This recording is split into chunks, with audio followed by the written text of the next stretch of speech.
ਪੀਰ ਰਹਿਮਤ ਅਲੀ ਸ਼ਾਹ ਉਰਫ ਲੱਤ ਸ਼ਾਹ ਦੇ ਮੇਲੇ ਵਿੱਚ ਕੌਡੀ ਦਾ ਰਿਵਾਜ ਭਾਵੇਂ ਮੁੱਕ ਗਿਆ ਸੀ, ਪਰ ਮੁਜਰਾ ਅਜੇ ਵੀ ਆਉਂਦਾ। ਇਹ ਮੁਜਰਾ ਹਰ ਸਾਲ ਮੇਲੇ ਦੇ ਦੂਜੇ ਦਿਨ ਮਲਕ ਮੁਰਾਦ ਅਲੀ ਦੀ ਹਵੇਲੀ ਵਿੱਚ ਆਉਂਦਾ ਤੇ ਸਾਰਾ ਪਿੰਡ ਸਗੋਂ ਅੱਧੇ ਨਾਲੋਂ ਬਹੁਤਾ ਮੇਲਾ ਇੱਥੇ ਇਕੱਠਾ ਹੋ ਜਾਂਦਾ। ਰੌਣਕ ਮੇਲਾ ਤੇ ਗਾਉਣ ਛਾਉਣ ਉਹਨੂੰ ਚੰਗੇ ਲੱਗਦੇ, ਪਰ ਹੁਣ ਉਹਨੂੰ ਕੁਝ ਸੰਗਾਂ ਜਿਹੀ ਆਉਣ ਲੱਗ ਪਈ ਸੀ। ਪਰ ਉਹਦੇ ਬੇਲੀਆਂ ਕੋਈ ਮੰਨਣੀ ਸੀ। ਉਹ ਰਾਤ ਦੀ ਰੋਟੀ ਖਾਂਦਾ ਪਿਆ ਸੀ ਜਦੋਂ ਜੂਰਾ, ਮੂਦਾ, ਜੀਰੂ, ਹਮੀਦਾ ਤੇ ਮੀਆਂ ਅਬਦਲ ਆ ਗਏ। ਆਪਾ ਖਫਗੀ ਨਾਲ ਆਖਿਆ, ਬਹਿ ਜਾਓ, ਉਹਨੂੰ ਆਰਾਮ ਨਾਲ ਰੋਟੀ ਖਾਣ ਦਿਓ। ਉਹ ਬਹਿ ਤੇ ਗਏ, ਪਰ ਵਿੱਚੋਂ ਬੜੇ ਕਾਲੇ ਪਏ ਹੋਏ ਸਨ। ਚਿਰ ਹੋ ਗਿਆ ਤੇ ਬਹਿਣ ਲਈ ਚੰਗੀ ਥਾਂ ਨਹੀਂ ਲੱਭਣੀ। ਹਕੀਮ ਹੋਰਾਂ ਉਹਨੂੰ ਮੰਗਿਆ ਬਿਨਾਂ ਰੁਪਈਏ ਦੇ 10 ਨੋਟ ਦਿੱਤੇ ਤੇ ਆਖਿਆ ਭਈ ਇੱਕ ਇੱਕ ਕਰਕੇ ਵੇਲ ਦੇਵੇ। ਉਹਨੇ ਆਖਿਆ, ਅੱਛਾ ਜੀ। ਪਰ ਉਹਦੇ ਬੇਲੀਆਂ ਨੂੰ ਪਤਾ ਸੀ ਉਹਨੇ ਵੇਲ ਸ਼ੇਲ ਕੋਈ ਨਹੀਂ ਦੇਣੀ, ਉਹਨੂੰ ਸੰਗਾ ਆਉਂਦੀ ਸੀ। ਉਂਝ ਵੀ ਵੇਲ ਦੇਣ ਵਾਲਾ ਕੰਮ ਜੂਰੇ ਦੇ ਜ਼ਿੰਮੇ ਹੁੰਦਾ ਸੀ। ਜੂਰੇ ਆਖਿਆ, ਇਹ 10 ਰੁਪਈਏ ਵੇਲ ਫੰਡ ਵਿੱਚ ਜਮ੍ਹਾਂ ਕਰਾ ਦੇ। ਪਰ ਦੂਜਿਆਂ ਆਖਿਆ, ਨਹੀਂ, ਇਹਦੇ ਜਲੇਬ ਖਾਵਾਂਗੇ। ਸ਼ਾਦੋ ਕੰਜਰੀ ਵੱਡੇ ਪਿੰਡ ਦੀ ਰਹਿਣ ਵਾਲੀ, ਉਹ ਬੜੀ ਜਵਾਨ ਤੇ ਸੋਹਣੀ ਸੀ। ਵੱਡੇ ਪਿੰਡ ਵਿੱਚ ਕੰਜਰਾਂ ਦੇ 5-7 ਘਰ ਸਨ। ਨਾਲੋਂ ਨਾਲ ਸਾਰੇ ਆਪਸ ਵਿੱਚ ਇੱਕੋ ਕੁਝ ਲੱਗਦੇ ਲੀਂਦੇ। ਉਹਨਾਂ ਦੀ ਹੀਰਾ ਮੰਡੀ ਲਾਹੌਰ ਵਿੱਚ ਸਾਕਾਚਾਰੀ ਸੀ। ਸਗੋਂ ਹੁਣ ਵੀ ਕੁੜੀਆਂ ਉੱਥੇ ਹੀ ਰਹਿ ਕੇ ਪੜ੍ਹਦੀਆਂ ਤੇ ਨੱਚਣ ਗਾਉਣ ਸਿੱਖਦੀਆਂ ਸਨ। ਆਖਦੇ ਸਨ ਕਿ ਸ਼ੇਖੂਪੁਰੀਆਂ ਦੀ ਗਲੀ ਦੀ ਕੰਜਰੀ ਉੱਤੇ ਵੱਡੇ ਪਿੰਡ ਦੇ ਚੌਧਰੀ ਅਕਬਰ ਦਾ ਕੋਈ ਦਾਦਾ ਪੜਦਾਦਾ ਆਸ਼ਕ ਹੋ ਗਿਆ ਤੇ ਅਖੀਰ ਉਹਨੂੰ ਰਖੇਲ ਬਣਾ ਲਿਓਸ। ਪਤਾ ਨਹੀਂ ਇਸ਼ਕ ਵਪਾਰ ਵਿੱਚ ਜਾਂ ਉਹਦੇ ਵਿੱਚੋਂ ਔਲਾਦ ਹੋਣ ਪਰੋਂ ਚੌਧਰੀ ਕੁਝ ਮੁਰੱਬੇ ਭੋਏ ਉਹਦੇ ਨਾਂ ਲਵਾ ਦਿੱਤੀ ਤਾਂ ਜੇ ਉਹ ਆਪਣਾ ਜੱਦੀ ਪੇਸ਼ਾ ਛੱਡ ਕੇ ਉੱਥੇ ਹੀ ਵਾਸਿਓਂ ਕਰ ਲਵੇ। ਇਸ ਤਰ੍ਹਾਂ ਉਹ ਕੰਜਰੀ ਤੋਂ ਜੱਟੀ ਬਣ ਗਈ। ਪਰ ਵਾਰਿਸ ਸ਼ਾਹ ਨਾ ਆਦਤਾਂ ਜਾਂਦੀਆਂ ਨੇ, ਭਾਵੇਂ ਕਟੀਏ ਪੋਰੀਏ ਜੀ। ਕੁਝ ਤੇ ਉਹਦੇ ਮੂੰਹ ਨੂੰ ਦੌਲਤ ਤੇ ਬੰਦਿਆਂ ਦਾ ਖੂਨ ਲੱਗ ਗਿਆ ਹੋਇਆ ਸੀ। ਕੁਝ ਲੋਕੀ ਉਹਨਾਂ ਨੂੰ ਕੰਜਰ ਹੀ ਸੱਦਦੇ। ਚੌਧਰੀ ਦੇ ਗੁਜ਼ਰ ਜਾਣ ਪਿੱਛੋਂ ਉਹਨਾਂ ਪਹਿਲੋਂ ਲੁਕ ਛੁਪ ਕੇ ਤੇ ਫੇਰ ਖੁੱਲ੍ਹੇਆਮ ਆਪਣਾ ਜੱਦੀ ਪੁਸ਼ਤੀ ਕੰਮ ਸ਼ੁਰੂ ਕਰ ਦਿੱਤਾ ਤੇ ਨਾਲ ਹੋਰ ਭੋਏ ਵੀ ਖਰੀਦਦੇ ਰਹੇ ਤੇ ਆਪਣੇ ਪਿਛਲਿਆਂ ਨੂੰ ਕੋਲ ਸੱਦਦੇ ਰਹੇ। ਹੁਣ ਉਹਨਾਂ ਵਿੱਚੋਂ ਕੁਝ ਘਰ ਸਿਰਫ ਜ਼ਮੀਨਦਾਰੀ ਕਰਦੇ ਸਨ। ਇੱਕ ਸਕੂਲ ਮਾਸਟਰ ਵੀ ਬਣ ਗਿਆ ਸੀ ਤੇ ਬਾਗਾਂ ਵਾਲੀ ਵਿੱਚ ਮੁੰਡਿਆਂ ਨੂੰ ਪੜ੍ਹਾਉਂਦਾ ਸੀ। ਬੜਾ ਸਾਊ ਤੇ ਕਾਬਲ ਮਾਸਟਰ ਸਮਝਿਆ ਜਾਂਦਾ ਸੀ। ਦੂਜੇ ਮਾਸਟਰ ਸਾਈਕਲਾਂ ਘੋੜੀਆਂ ਉੱਤੇ ਜਾਂਦੇ, ਪਰ ਉਹ 3 ਕੋਹਾਂ ਦਾ ਸਫ਼ਰ ਪੈਦਲ ਕਰਦਾ।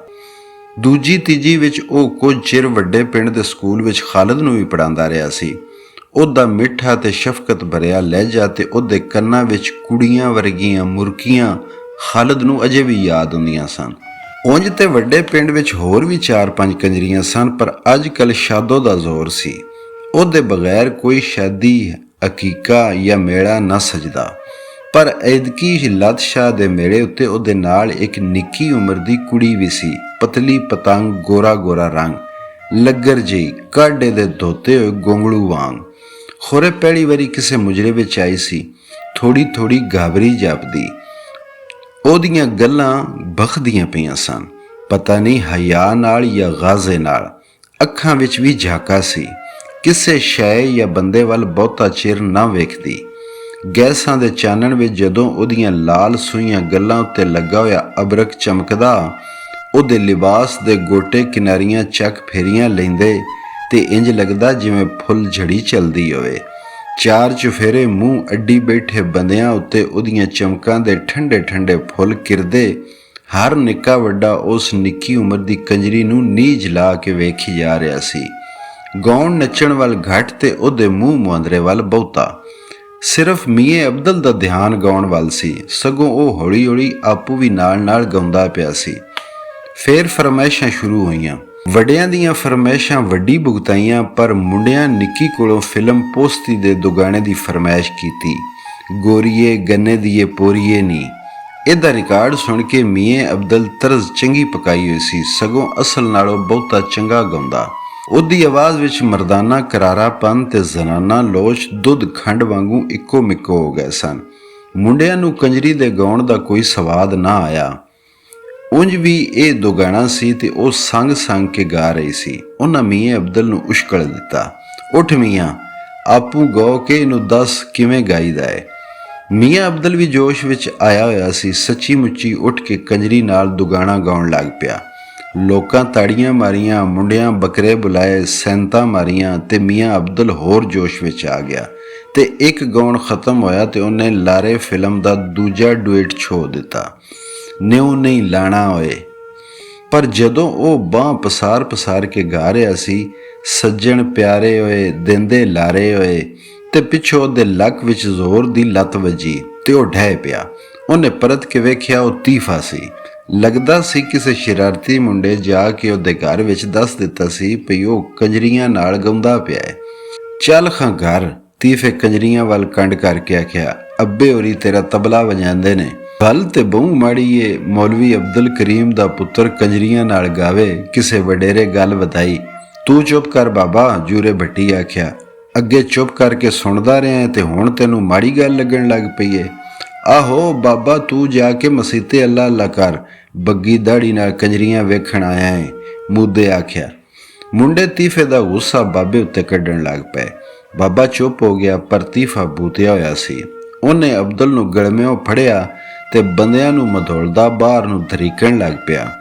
ਮੁੰਡਿਆਂ ਵੀ ਅਬਦੁਲ ਨੂੰ ਛੁਡਾਣਾ ਚਾਹਿਆ, ਪਰ ਉਸ ਗਲਮਾ ਨਾ ਛੱਡਿਆ ਤੇ ਅਬਦੁਲ ਨੂੰ ਇਸ ਤਰ੍ਹਾਂ ਨਾਲ ਟੋਰ ਲਿਆ ਜਿਵੇਂ ਬਿਗਿਆੜ ਭੇਡ ਦਾ ਕੰਨ ਮੂੰਹ ਵਿੱਚ ਪਾ ਕੇ ਆਪਣੇ ਨਾਲ ਨਸਾਈ ਲੈ ਜਾਂਦਾ ਹੋਵੇ।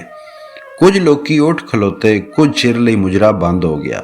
ਵੇਲਾ ਹੋਕਣ ਵਾਲੇ ਭੰਡ ਉੱਚੀ ਸਰੀ ਆਖਿਆ, ਬਹਿ ਜਾਓ ਬਈ ਬਹਿ ਜਾਓ, ਅੱਲਾ ਦੀ ਅਮਾਨ, ਭਾਗ ਲੱਗੇ ਰਹਿਣ, ਕੁਝ ਨਹੀਂ ਹੋਇਆ। ਜੇ ਲਾਣਾ ਤੇ ਤੋੜ ਨਿਭਾਣਾ। ਫੇਰ ਉਸ ਸ਼ਾਦੋ ਵੱਲ ਤੱਕ ਕੇ ਆਖਿਆ, ਹਾਏ ਰੱਬਾ, ਇਹੋ ਜਿਹਾ ਸੁਰੀਲਾ ਮੁੰਡਾ ਸਾਡੇ ਘਰ ਜੰਮਣਾ ਚਾਹੀਦਾ ਸੀ, ਬਾਈਆਂ ਦੀ ਲੋੜ ਹੀ ਨਾ ਰਹਿੰਦੀ। ਲੋਕੀ ਹੱਸਣ ਲੱਗ ਪਏ ਤੇ ਫੇਰ ਆਪਣੀ ਆਪਣੀ ਥਾਂ ਉੱਤੇ ਬਹਿ ਗਏ। ਬਾਰੂ ਤਬਲੇ ਵਾਲੇ ਨੂੰ ਆਖਿਆ, ਚੱਲ ਬਈ ਤੂੰ ਵੀ ਆਪਣਾ ਤਬਲਾ ਵਜਾ, ਉਧਰ ਤੇ ਵੱਜ ਰਿਹਾ ਆਉਣਾ ਹੈ। ਤਬਲਾ ਖੜਕਿਆ, ਘੁੰਗਰੂ ਛਣਕੇ ਤੇ ਵੱਡੀ ਗਾਉਣ ਛੋ ਦਿੱਤਾ। ਆਵਾਜ਼ ਦੇ ਕਹਾਂ ਹੈ, ਆਹਾ, ਬਾਰੂ ਭੰਡ ਆਖਿਆ, ਵਾਹ ਕੇ ਗਾਉਣ ਹੈ, ਆਵਾਜ਼ ਦੇ ਕਹਾਂ ਹੈ। ਦੂਜੇ ਭੰਡ ਲੁਕਮਾ ਦਿੱਤਾ, ਕੁੱਟ ਪੜਤੀ ਜਹਾਂ ਹੈ। ਲੋਕੀ ਹੱਸਣ ਲੱਗ ਪਏ। ਚਲੋ ਪਤਾ ਕਰੀਏ ਵਿਚਾਰੇ ਦਾ, ਖਾਲਿਦ ਆਖਿਆ। ਮੌਲਵੀਆਂ ਦੇ ਘਰ ਦਾ ਬਾਹਰਲਾ ਬੂਹਾ ਬੰਦ ਸੀ ਤੇ ਅੰਦਰੋਂ ਮੌਲਵੀ ਅਬਦੁਲ ਕਰੀਮ ਦੇ ਗੱਜਣ ਦੀ ਆਵਾਜ਼ ਆ ਰਹੀ ਸੀ। ਮਰਦੂਦਾ, ਖਬੀਸਾ, ਇਬਲੀਸਾ, ਲਾ ਕੰਨਾਂ ਨੂੰ ਹੱਥ ਲਈ ਨਾ। ਨਾਲ ਹੀ ਖੜਕ ਹੁੰਦਾ, ਪਰ ਅੱਗੋਂ ਕੋਈ ਆਵਾਜ਼ ਨਾ ਹੁੰਦੀ, ਨਾ ਰੋਣ ਦੀ ਨਾ ਚੀਕਣ ਦੀ। ਉਹਨਾਂ ਬੂਹਾ ਖੜਕਾਇਆ, ਪਰ ਜਦੋਂ ਬੂਹਾ ਖੁੱਲਣ ਲੱਗਾ ਉਹ ਡਰ ਕੇ ਨੱਸ ਗਏ ਤੇ ਫੇਰ ਹਵੇਲੀ ਵਿੱਚ ਆ ਗਏ। ਸ਼ਾਦੋ ਹੁਣ ਹੋਰ ਗਾਉਣ ਸ਼ੁਰੂ ਕੀਤਾ ਹੋਇਆ ਸੀ। ਆਂਦੀਆਂ ਗਮ ਕੀ ਯੂੰ ਚਲੀ, ਬਾਗ ਉਜੜ ਕੇ ਰਹਿ ਗਿਆ। ਐਸ ਗਾਉਣ ਉਹਨਾਂ ਸਾਰਿਆਂ ਨੂੰ ਉਦਾਸ ਕਰ ਦਿੱਤਾ। ਸ਼ੁਗਲ ਮੇਲੇ ਦਾ ਜਿਹੜਾ ਸਵਾਦ ਆਇਆ ਸੀ, ਜ਼ਾਲਮ ਤੀਫੇ ਸਾਰਾ ਬਰਬਾਦ ਕਰ ਦਿੱਤਾ ਸੀ।